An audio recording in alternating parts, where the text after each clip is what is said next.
বাবরি মসজিদে অনেক মহিলারা নামাজ পড়তে আসছেন। মহিলাদের জন্য কি আলাদা কোনো ব্যবস্থা করা হবে নামাজ পড়ার জন্য? দেখুন, এটা আপনি একটা অনেক চ্যালেঞ্জিং প্রশ্ন করেছেন।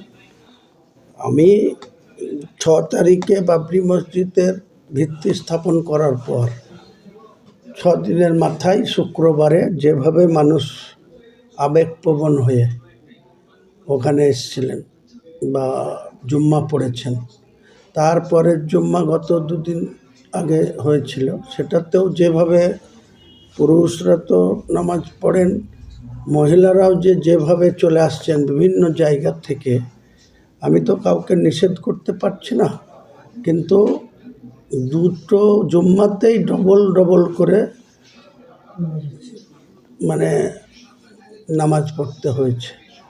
কারণ সিঙ্গেলে এত জায়গা থাকা সত্ত্বেও জায়গা মানুষ ধরেনি বা নামাজ পড়তে পারেনি, তাই দুটো জামাত করতে হয়েছে।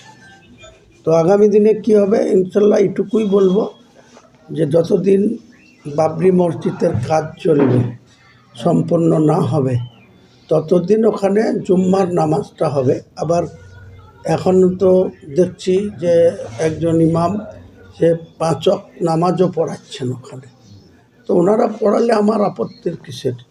আমি তো বিভিন্ন কাজে থাকি, বিভিন্ন কাজে যুক্ত থাকি, আমি তো সবসময় থাকতে পারবো না।